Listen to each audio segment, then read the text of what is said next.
The following podcast is a presentation of Project Entertainment Network.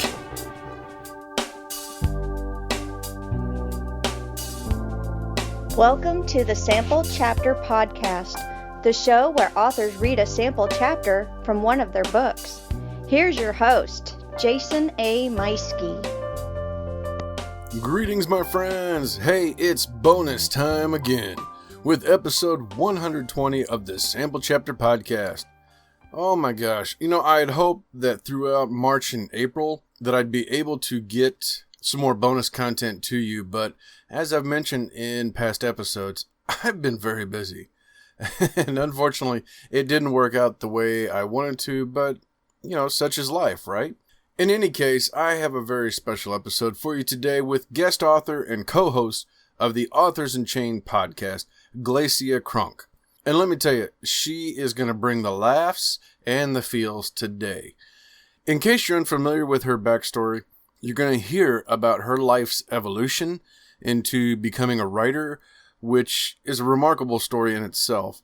Then we get into the weeds about her writing process, and you learn about flow, which if you don't know what that is, you're going to learn it today. And then writing from a stream of consciousness and learning to break apart from that to write something that's more deliberate.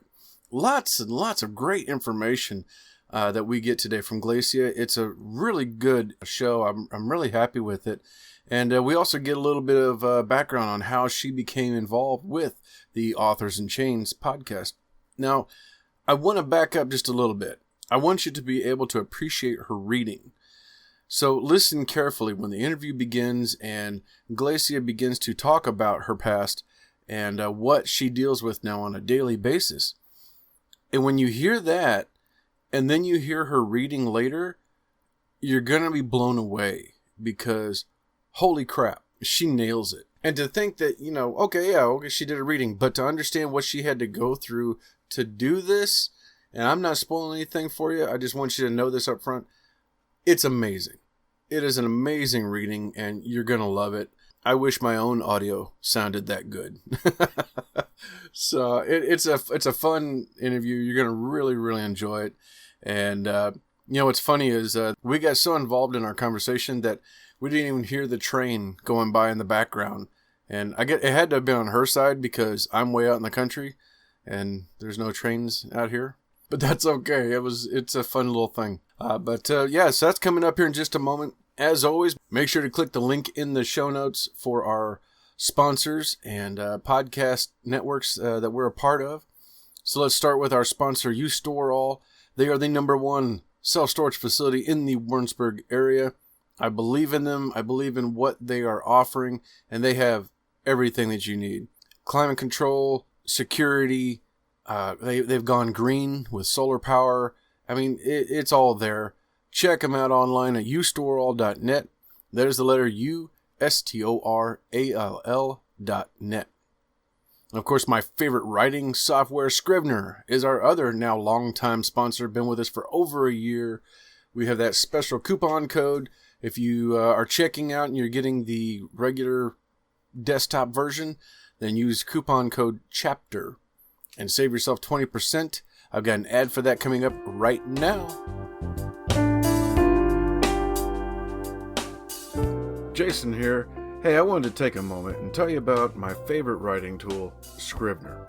Now, I know you've heard about Scrivener because their writing software has been embraced by hundreds of thousands of other writers like you and I, from the novice to best-selling novelists. The reason we all use it is because of Scrivener's core concept to bring all the writing tools you use together in a single application. And with tools like automatic backup, character maps, project goals, and let's not forget that amazing corkboard, you can see why I use Scrivener every day. As a bonus for Sample Chapter podcast listeners, use code CHAPTER for 20% off your desktop version. Scrivener writing software, built by writers for writers. All right, thank you so much to Scrivener. Just like I say in the ad, I love them and I use them every day. Next, I want to thank Pop Goes the Culture Network. They're my first network that I ever joined with this show. I'm so thrilled to be a part of them, and I love all the shows that they have on there. There's at least half a dozen different shows, all of them pop culture geekness, you name it. So much fun. So check them out in the links. It's popgozaculture.com, and you won't regret it. It's going to be a lot of fun. You're gonna really enjoy everything that's over there. And then, of course, my other network that we are now a part of, Project Entertainment Network, home to more than 30 shows. They just brought another one on this week. It's a horror-themed show. So if I have that available, it's going to play next. But if not, you're going to hear from one of the other fantastic shows on the Project Entertainment Network right now. Do you like horror movies? Do you like collecting things? Do you like collecting Blu-ray special editions of horror movies? Well then, the Horror Academic's Guide to Movies is the show for you. It's a web series where every month I pick one modern classic and determine which is the best version that I recommend that you should own. I talk a little bit about the history of the movie, and in the end, you get to see what films should be in your home collection of horror's modern classics. That's the Horror Academic's Guide to Movies on YouTube every month, and now part of the Project Entertainment Network. All right, and with that, I'm going to go ahead and just remind everybody that make sure you're following us on social media. We are just the Sample Chapter Podcast on Facebook and Twitter. You can find us very, very easily there. Make sure that you are sharing the episodes with your friends. If you find a book or an author that you're interested in, that's the best way to share some love, not only for this show, but for that author. Because, the author is, every author who comes on this show, they are really putting themselves out there, not only to come in and talk to me on this show, but then they do a reading. And let me tell you, getting an author to read from their story sometimes is like pulling teeth. So this is a lot of fun. I really love all the authors who come on this show. And if you can share the episode whenever you find ones that you like, by all means do so. And make sure you tag me in it whenever you do. Tag the Sample Chapter Podcast. And I'll make sure to give you a shout out on the next episode. If you have a comment or something else you'd like to reach out to me to, like maybe you have a recommendation for an author that you'd like to hear about, then you can contact me at samplechapterpodcast@gmail.com, and I'll get back in touch with you. Sometimes it takes me a couple of days to get back. No more waiting a month. That is done. I'm trying to get back onto a regular schedule again. But have a little bit of patience, and I will get back to you as soon as possible.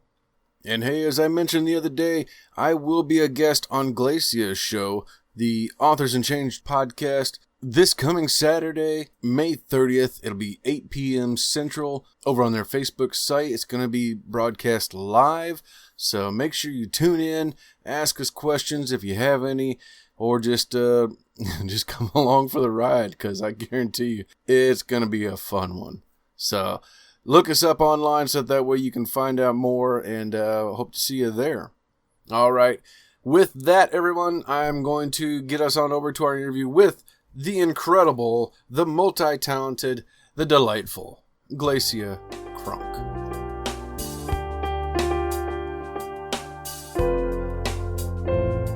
Hello, my friends. Welcome back to another exciting episode of the Sample Chapter Podcast. This week is a very special one for me personally, as well, to be perfectly honest, I have not read her books yet, but I do get to listen to her every week on the Author in Chains podcast. That's right, I'm talking about Glacia Cronk, 1/3 of the cast. She writes psychic thrillers in the Clockmaker series, and I cannot wait to dive into this. Glacia, welcome to the show. Hello. How are you tonight? I'm so well. Wonderful. And we were talking a little bit before the show. One of the things that I know your fans and myself find extremely interesting is that you've been writing for about 2 years. You've already put out 3 books with a 4th one coming soon. Yep. For those who don't know, what drove you into writing? Okay. So unlike most writers, I don't have one of those Genesis stories that starts with, oh, I always loved writing when I was a kid and I always wanted to be an author. No, that wasn't me. That was like totally totally not me. When I was a kid, I liked science and math. That was my thing. I was like, oh God, English, I have to write. Why do I have to write? I'll never use this ever in my life. Why do I have to learn about grammar? I don't even care. Yeah, well, I was in for an ironic twist. 'Cause, in March of 2018, prior to that, I had spent my entire life as a professional equestrian. I was a horse trainer and a riding instructor. And in March 2018, I had a very bad fall and had a traumatic brain injury.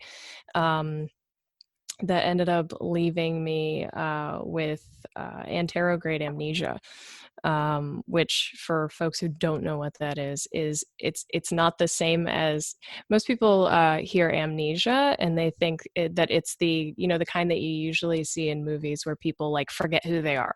They forget everything from like before the accident. That's retrograde amnesia.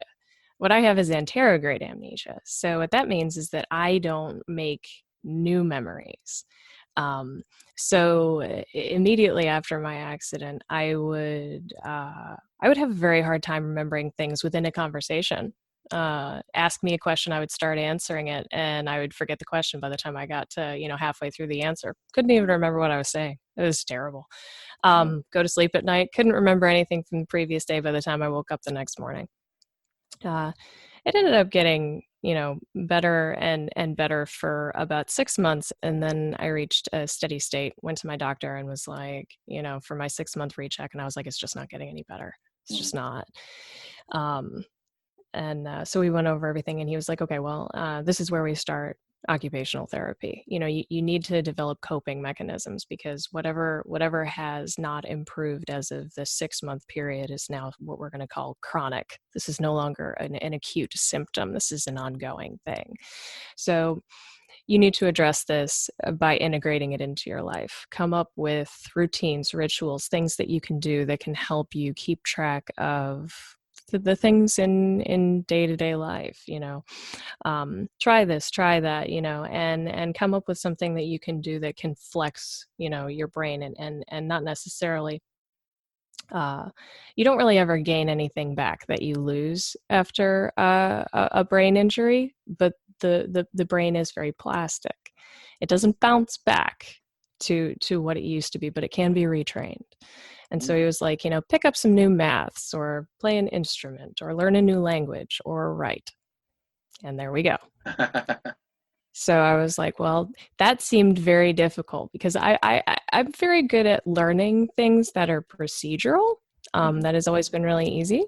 Writing is something that I had never done, that I didn't know if I was good or bad at it, because I had never done it. I have like high school grammar education. I'm like, I don't know what the hell I'm doing. So it seemed like the most challenging thing that I could undertake, and it took out any of the chance that maybe I was just banking on my ability to learn new physical tasks. It was entirely cerebral. And so that's what I did. I started writing in the autumn-ish of 2018, and published my first book in January 2019. And yep, My the goodness. rest is history. Yeah, it was a breakneck pace, man. Breakneck. Some people would say then that you are just naturally gifted, but it sounds like this sounds like the beginning of a superhero story to me. You've had your moment, yeah, and it's like my origin story. Exactly, yes. You had the accident, that something happened, and all of a sudden you're super Glacia now. Yeah, that's right. The spider bit me, and now I can shoot words out of my wrists. There you go. No, I am just an intensely tenacious. People who know me really well wouldn't use that's way too nice a word. They would call me stubborn. I'm stubborn as hell, and it was hard. It was hard, but I was so mad at my brain that I just kept doing it. And being a professional equestrian, I had a certain amount of skill when it came to the idea of developing what a lot of athletes and some artists call flow. Mm. You hear about this where something becomes so practiced and so immersive that the conscious aspects of the act sort of melt away and it just happens.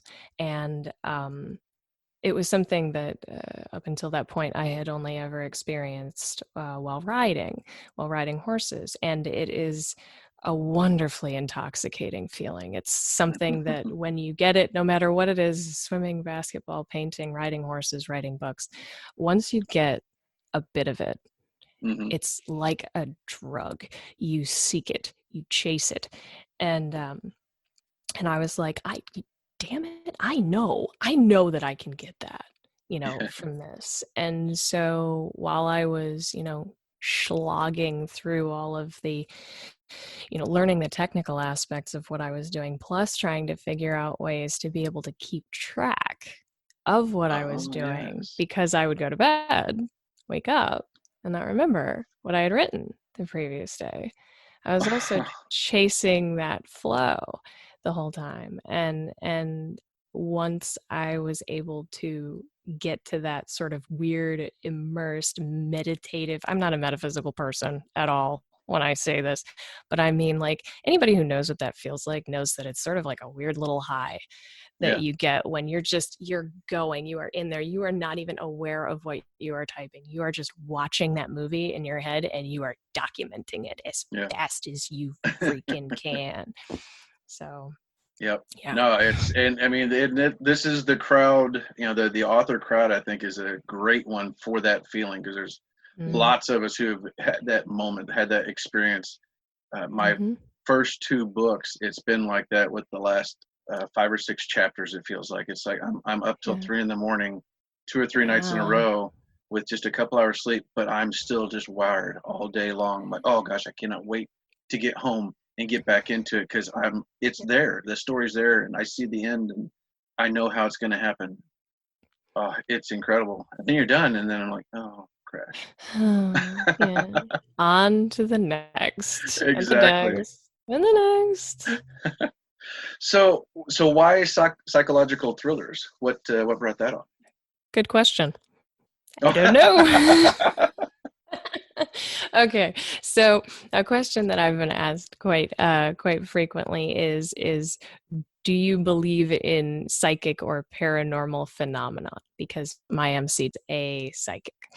These books are very much in the it's always interesting to hear comments from people when they read all of them, because they're always shocked at the depth and complexity of it. And it has been called psychological thriller with paranormal twist an awful lot, or some variation or another of that, because it is not a book that dabbles in the paranormal in a superficial sort of way that allows that sort of thing to be the mechanism of the story. The story is very much human psychology. It is what makes us tick. It is, interestingly, how memory works, and how the sum total of our experiences mold us into who we are, and how those things can be banked and then retrieved. Because that's what my MC does. She goes and she retrieves these pieces of personality and memory from inside of people's heads in order to figure out who they are, to find them, whether they are a victim or a criminal. She finds both. So to double back, I've been asked a whole lot. Oh, so do you think you're psychic? Do you believe in ghosts? I'm like, no, actually, I am like queen skeptic over here. I don't believe in anything paranormal at all. And I question myself every time I tell fans that I don't believe in it, because they get a little sad. They're like, oh, You don't? Like, no, but your protagonist, but Lark is a psychic. You don't believe in psychic phenomenon? You don't think you're psychic? Nope. Sorry. No, I don't. But it is fun to write about, I mean, but ultimately what I'm writing about in this series is what makes people tick. And it's a fun tool to be able to go in and touch and manipulate and experience the memories and formative experiences of a person, later from the third person perspective. Right. It's very interesting. It's a playground in there. It's very, very fun stuff. Oh gosh, yes, absolutely. And when they're, I have to say, I mean, it sounds like, I don't know, I keep coming back to, it's like a superpower that you've gotten, that you are just, the story's just flowing right out. You've got the character, you've got everything about this that's just going right along, and you're just going with the ride wherever it's taking you, which is what a lot of authors fight against. Well, here's the thing though. Yeah, that is true to a certain extent. Book 1, The Softwood Hour, and book 2, The Cold Clock, came out very, very, very easily. Stream of consciousness. By the time they just sort of happened, and they were wonderful to write. But then by the time I got to the Aspen Sundial, I had learned a lot. And I had a very distinct feeling of wanting to craft something, and flex out a little bit more instead of allowing it to be quite so stream of consciousness. I wanted to do more deliberate writing, and so Aspen was longer and more thought out, and it really had to be. It was timed wonderfully. That was the point in growth that I had met, because that book, the point at which the story was, very much needed that sort of deliberation, because it was the culmination of everything that had happened in the first 2 books, and it was by no means a simple culmination. But superpower it is not, because right now I am toiling on book 4, the Hawthorne clone, which I am behind on. And the thing that would seem to be the the mother of the superpower, my memory issues, I actually am having to go back and reread all 3 of my books to sort of recommit myself to the world and the characters, which is not an easy thing, because ever since I got the brain damage, I can't read. The only reading that I can do is sort of following along while it's being read to me via PDF text-to-speak program. And so right now I'm sort of reading / listening to all 3 of my first books to try to get myself back to center. You know what I mean? Yeah. Get exactly where I need to be to make sure that, because with any long series, I think there's always a risk for the author to sort of go astray. You lose not only center for the characters and what the goal is of the story, but you there's so much opportunity for fun there. There's so much opportunity for, side plots and, little Easter eggs and stuff like that. And boy, do I love an Easter egg and a side plot. Yeah. And so yeah, again, I think that this process now with Hawthorne has come at the right time, that now, I'm learning another lesson as an author, and that's how to go back and make sure I know where I am so that I can figure out where I'm going.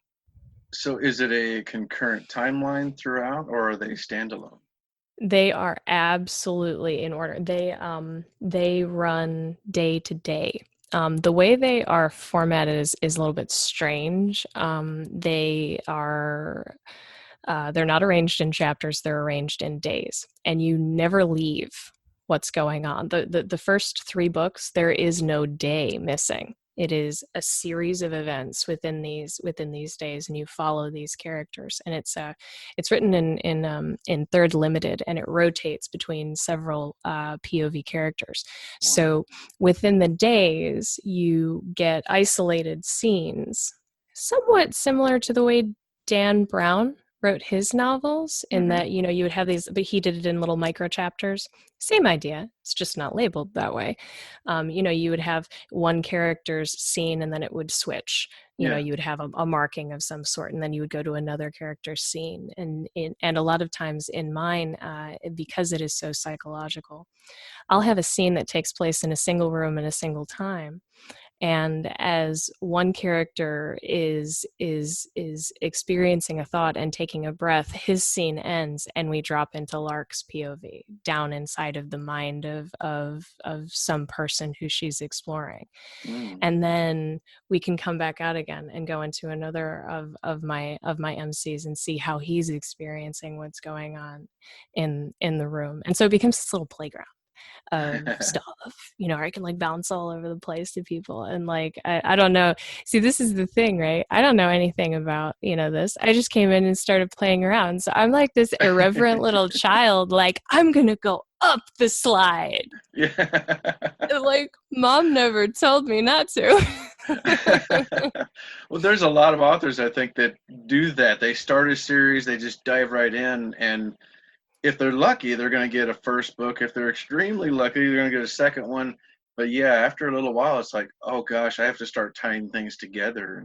And this background, and because fans start calling you out. You're like, no, their eye color's wrong. That's right. Oh, and dude, like, this is part of the process that I had to develop. Is I have these incredibly deep and detailed documents that go through everything in each one of my characters, how they pronounce certain words, whether they carry their phone in their front or back pocket, you know, the types of clothing they wear, the details about physical description, accents, tendencies, how they take their coffee, everything. So that if I am drawing attention to something that they're doing, I can go back and reference it and make sure that there is continuity there. So in a way, me having to, you know, develop these coping mechanisms because I can't remember crap has made me really good at the continuity thing. Not because I can remember anything, just because I have to write it all down or it would be gone. So, gosh. Wow. So this is all in the Clockmaker series. What do you have any plans for anything beyond this? Beyond another series or a standalone? Yes.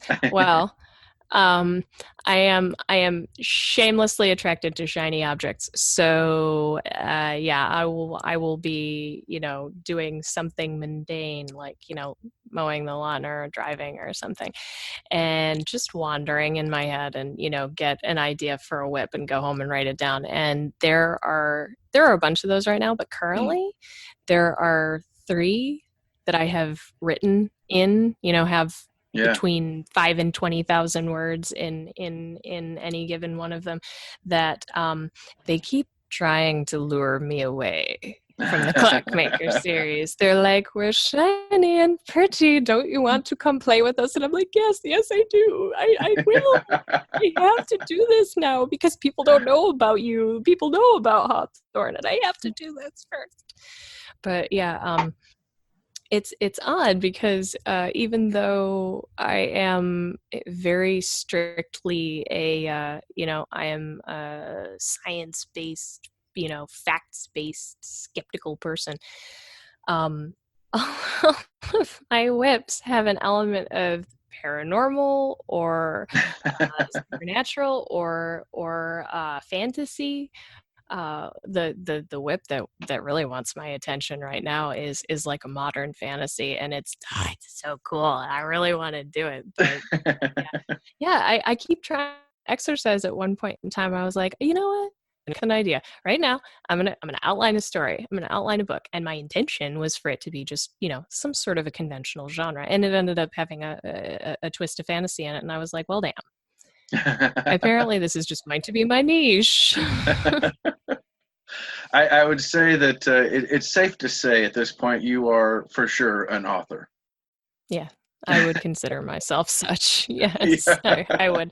I did that dance for a Yes. while where I was like, do I have to do this? Is it when I write it? Is it when I publish it? Is it when I get my first check? Do I have to do a second one? And yeah, I've it's been enough time now. I can't imagine what else I would have to do. So yes, I will gladly accept that label. Put me in the box. Yeah, sure. Well, on top of that, you are also a podcaster helping other authors week to week on the Author in Chains podcast, which I was fortunate enough to stumble upon, I think around, I don't know, maybe episode 6. Okay, And yeah, I early was like, on. okay, well, let me give this a try for a little while. And then like 2 or 3 episodes in, I was like, okay, let me go back and start from the beginning because I'm kind of into this. This is cool. And I love it. How did this come about? Well, I was not around for the inauguration of Authors in Chains, but it came about a little over a year ago. A group of authors on Twitter sort of got together and they were like, let's do this thing. Raymond Bailey was the spearhead of the whole thing. He got together with 3 other author acquaintances of his. They actually really didn't know each other prior to that. That's the interesting thing. It's not like they were Wow. friends. And then they started the podcast. I came into the whole thing. I knew one of the other hosts who's no longer with the program as an acquaintance through Facebook, and found out that she had a podcast. And I was like, well, look at that. I'm releasing my second book, and I'm doing a podcast and radio tour. So and so I ended up being politely invited after I sort of invited myself. I was like, hey, you should invite me over sometime. And they were like, hey, you want to come over sometime? And I was like, you're so nice to ask. It was shameless. It was shameless. It was absolutely shameless. In fairness, I very much enjoy going on podcasts and just like talking and stuff like that. Like I know it's bad business and stuff, but I really kind of shy away from talking about like my books specifically. But like I love talking with you guys. Like Yeah. it's fun. So so I felt okay about doing the whole, invite myself on people's podcasts tour sort of thing. Cause I wasn't just going on and being like, I'm a book, that sort of thing. Yeah. So anyway, they had not done interviews with authors yet. So I was the first, and we had a really good time. And Ray Bailey ended up coming back a few days later and calling me and being like, so one of our hosts is leaving. Would you like to come on permanently? And I was like, really? And he was like, yes. And I was like, that's so cool. Yes, let's do this thing. And so now we are somewhere close to episode 50, very close to episode 50 actually. And I mean, it's been a year-ish since I've joined. Now it's me and Ray Bailey, of course, the spearhead, and Rob Davies, who's also one of the originals. And yeah, we get together every Saturday, and we're weird. We do our podcasts live. It's uncut, unedited. God help us. We go and broadcast live on Facebook so people can, interact and watch us there. And then we release it as a traditional podcast, the next day. But yeah, we just kind of let it all hang out. And yeah, we don't do a whole lot of promo and stuff like that. Like we love having other authors on to chat and stuff like that. But we like to encourage people to come on and talk shop. Come and talk to us about your process, about what it's like for you to be an author. Yeah.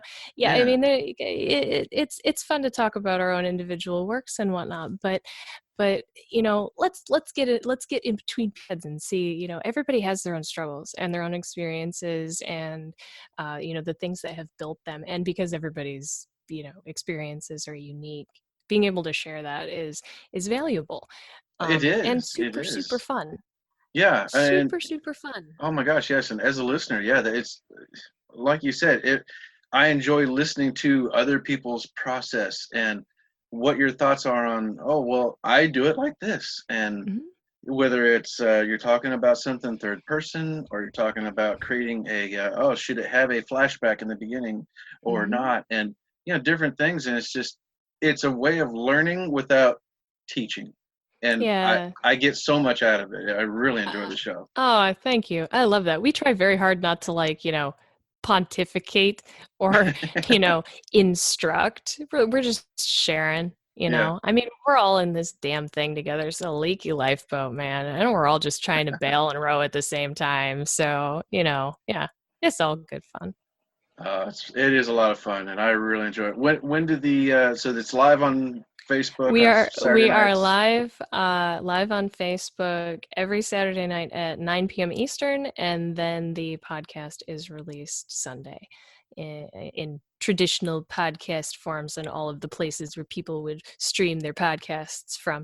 And then we also release a vidcast on YouTube as well. So if anybody wants to go and watch our interesting faces, is where we are and make interesting faces during the podcast. If anybody wants to watch the video version, because the live is video and we save that. So if anybody wants to watch it, it's always up on YouTube also, which is kind of a different spin. I realized after we made that decision that was not something that was traditional, but it's been really well received. Like, people Yeah. really like watching us.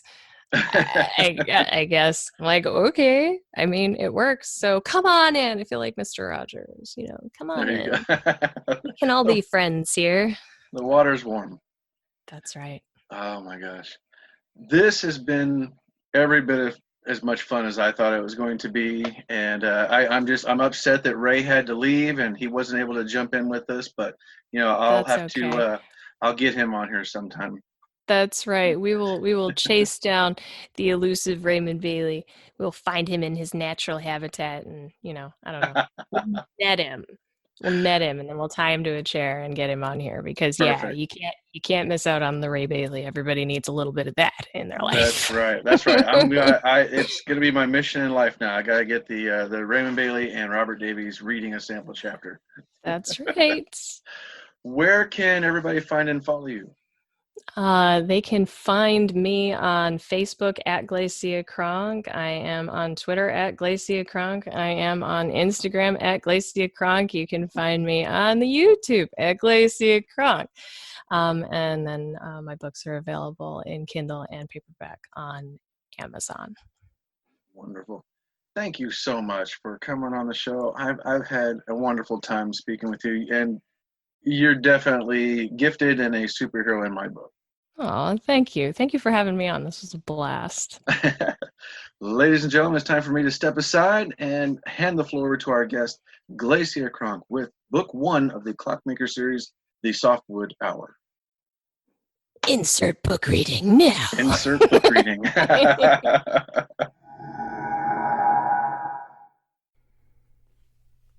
What does it feel like? David prompted as he secured the last buckle. His sister's eyes closed and her brow crinkled.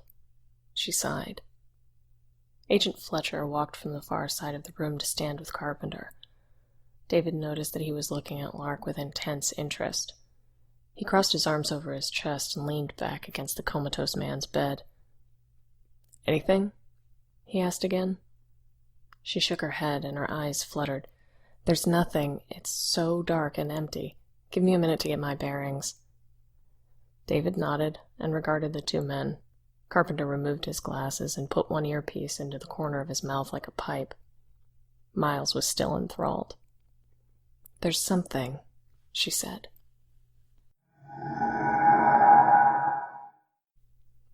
Lark felt a sinking sensation in her feet as she glided through the blackness. Off a little to the left. Too far. Back a bit. And up. And it was gone. Shit, she cursed, frustrated. The totality of the nothingness of the girl was staggering. Tiny threads of effervescent sensation brushed past her like dew-covered strands of spider silk. but when she would turn to them, they were already gone.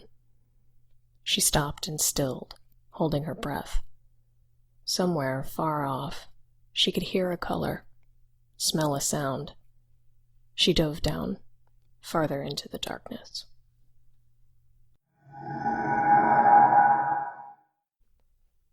Damn it, I hate this part, Miles thought. 17, 18, 19, 20, 21. Her breathing had started to slow minutes earlier, and he had known what would happen next. The first time he had seen her work, this phase had made the strongest impression on him. It was unnerving and unnatural. He tipped his phone up to check the time. 9:20 a.m. She drew a slow breath, and Kramer chuffed through his cheeks. David, too, checked the time on his phone and glanced over at him and Carpenter. He straightened a small notebook and pen that he had rested on the end of the bed. She pulled a long, slow breath and let half of it out, then suddenly stopped, the wind trapped in her lungs. Miles watched. Her face was turned down into her lap, her hair obstructing the view of her face, and she was hunched. Her thumb tenderly caressed the side of the girl's hand. 10, 11, 12, 13, 14, 15, 16. I think I've got it. Her words came strained and distant. What do you see? David said. Nothing yet. I can feel something. It's not as cold.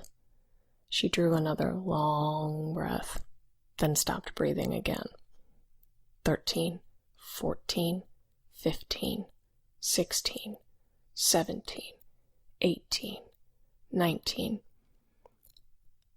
I can get it. It's so close. Kramer whined on the bed and strained into Lark's hip. I think I've got it.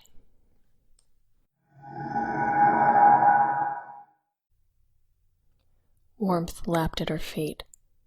She jumped up and pencil dove through the glow below her.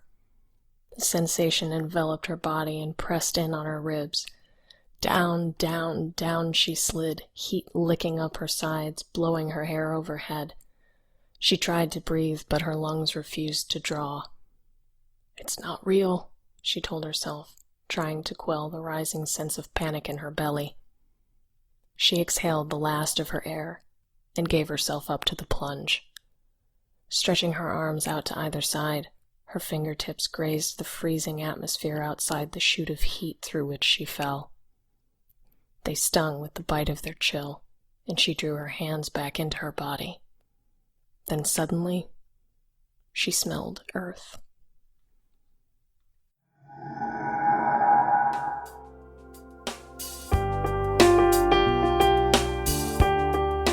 Oh my gosh, what did I tell you, huh? That was a chilling and riveting reading from our guest, Glacia Cronk, reading a sample chapter from Book 1 of the Softwood Hour. The book is available right now. It's all a part of her Clockmaker series. Make sure you click the link in the show notes to check it out and follow Glacia on all her platforms where you can find her. Don't forget to also click the links for our sponsors and podcast networks alike. And don't forget to hit that subscribe button so you don't miss that next week when I'm back with a new author, a new book, and a brand new sample chapter.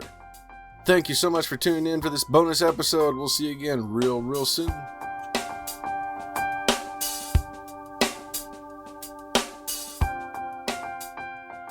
This has been a presentation of the Project Entertainment Network.